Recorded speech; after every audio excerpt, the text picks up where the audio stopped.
Hello, everyone, and welcome to the Blitz, your weekly Lorain County High School football show brought to you by First Federal Savings of Lorain. I'm your host, Marissa McNeese of the Chronicle, Telegram, and WEOL, joined, of course, by my partner behind the camera, Kristen Bauer. And we're at week 9. We have so much to talk about from week 8 and a huge game happening right here at Wildcat Stadium in just a few days. So we'll get into all of that. But first, we have to take a look at what happened in week 8 in Lorain County High School football. Last week on the Blitz, we previewed a huge matchup happening at Elyria Catholic where the Panthers were taking on first place in the GLC, North Olmsted. A huge game lived up to all the hype. It was EC coming out on top, beating North Olmsted 30-24. Levi Ellis, you've heard this name a bunch of times. He finished with 183 yards and 3 touchdowns. A big win for the Panthers. North Olmsted was undefeated in the GLC to that point. It was a big statement win for the Panthers, who lost an early heartbreaker GLC matchup against Rocky River. So this was a big game at home. Doesn't get any easier for the Panthers moving forward, but they're keeping themselves in the conversation for the GLC with this big win over North Olmsted. And so we'll see with 2 more games left. I know the Panthers are really trying to ramp it up as they head into the postseason. Again, we've mentioned they missed it last season, so they're really going to want to make some noise here this last part of the regular season as we head into the playoffs here in a couple weeks.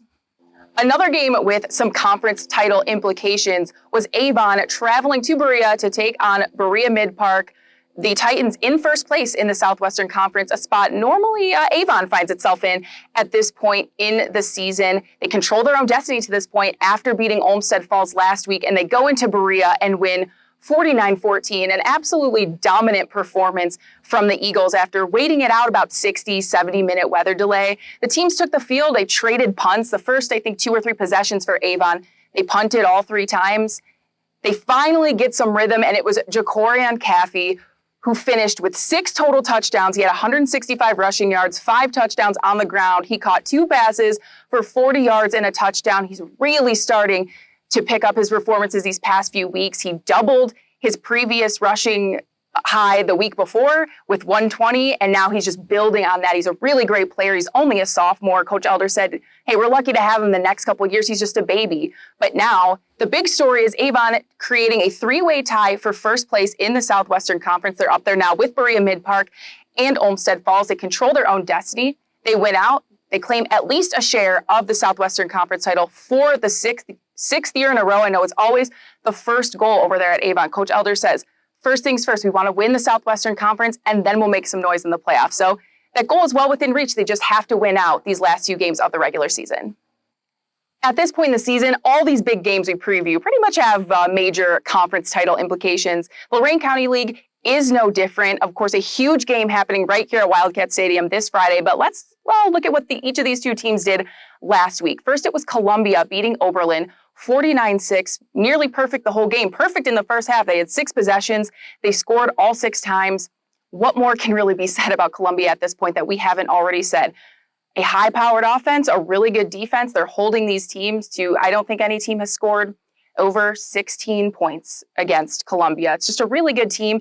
They're undefeated in the Lorain County League, as is Keystone. They beat Black River 33-21. We talk about Columbia all season really dominating a lot of their opponents. Well, totally opposite story with Keystone. They're grinding out these wins. They're finding these gritty, Coach Griswold would call them ugly, ways to win, and they've done it all season. They're getting the wins by any means necessary. Again, Gideon Lampron, a huge game for the Wildcats. He has 3 touchdowns, 2 in the fourth quarter. That's sort of been the story a lot with Keystone. They get to the second half, they're backed up a little bit against the wall, and whether it's Gideon Lampron or any other of the number of playmakers Keystone has, they just pull out these wins by sheer force of will. Black River, a great team, right up there in the mix in the Lorain County League, but it was Keystone coming out on top in that one. 33-21, the Wildcats also undefeated in the Lorain County League, as is Columbia, and those teams will go at it right here at Wildcat Stadium this Friday. A couple of other teams picking up big wins this week in the Lorain County League, both Wellington and Firelands winning this week. And over in the Southwestern Conference, Avon Lake beating Elyria and Midview getting a win over North Ridgeville. All right, we skipped this segment last week. We honored our good friend Matt Lodi in place of our typical team of the week. We're back at it this week. And if you've been watching, you know I have a towel. I fell right back into that old habit this week, but we've got to give our team of the week to Elyria Catholic, beating first place North Olmsted at home, 30-24. Levi Ellis, another really, really big game for the Panthers. This is a team, they're playing really good football, just what you want to see at this point in the season, and a good win over a good first place team in the Great Lakes Conference. So this week's team of the week goes to Elyria Catholic. As always, we have a ton of great high school football coverage coming at you this week in both the Chronicle Telegram and on WEOL. Make sure you pick up your copy of the Chronicle every Friday for all of your previews for that night's games, and of course our sports staff picket line where we make all of our picks for that night's games.